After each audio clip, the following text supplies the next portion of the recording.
অভিনেত্রী প্রিয়াঙ্কা সরকার তার দীর্ঘদিনের বন্ধু এবং সহধর্মিণী রাহুল বন্দ্যোপাধ্যায়ের মৃত্যু নিয়ে অত্যন্ত আবেগঘন প্রতিক্রিয়া ব্যক্ত করেছেন। 2 দশকেরও বেশি সময়ের সম্পর্ক এবং গভীর বন্ধুত্বের পর রাহুলের এই প্রস্থান প্রিয়াঙ্কাকে মানসিকভাবে বিধ্বস্ত করে তুলেছে।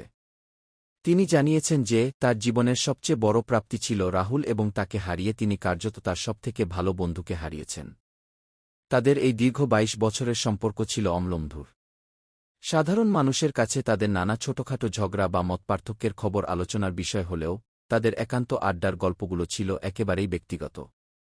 প্রিয়াঙ্কার কথায়, রাহুল শুধুমাত্র একজন জীবনসঙ্গী ছিলেন না, বরং তিনি ছিলেন তার অভিনয়ের সবথেকে বড় সমালোচক।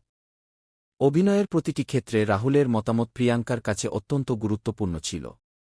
আজও এমন কিছু সিনেমা বা সিরিজ আছে যা রাহুলের সুপারিশ করা ছিল, কিন্তু দেখার সময় হলে প্রিয়াঙ্কা বুঝতে পারেন যে এগুলো নিয়ে রাহুলের সাথে আর কোনোদিন আলোচনা করা হবে না। এই উপলব্ধি তাকে বারবার পীড়া দেয়। রাহুলের অভাব থেকে নিজেকে কিছুটা সরিয়ে রাখতে এবং মনকে ব্যস্ত রাখতে প্রিয়াঙ্কা দিনের অধিকাংশ সময় কাজের মধ্যে ডুবিয়ে রাখেন। কিন্তু কাজের চাপ শেষে দিনের শেষ বেলায় নির্জনতায় ফিরে এলে স্মৃতিরা যেন তাকে ঘিরে ধরে। ঘনিষ্ঠ সূত্র থেকে জানা যায়, কাজের ব্যস্ততার আড়ালেও প্রতি রাতে রাহুলকে হারিয়ে ফেলার যন্ত্রণা প্রিয়াঙ্কাকে চোখের জল ফেলতে বাধ্য করে। সত্যিকারে বন্ধুত্ব বা সম্পর্ক মানুষের মৃত্যু বা পার্থিব সীমানাকে ছাপিয়ে যায়। টলিউডে রাহুল বন্দ্যোপাধ্যায়ের মৃত্যুতে যে শূন্যতা তৈরি হয়েছে তা হয়তো কখনোই পূরণ হওয়ার নয়। প্রিয়াঙ্কার এই আবেগঘন বার্তা একদিকে যেমন তাদের গভীর ভালোবাসার সাক্ষী, তেমনি প্রিয়জনকে হারানোর এক করুণ আর্তনাদও বটে।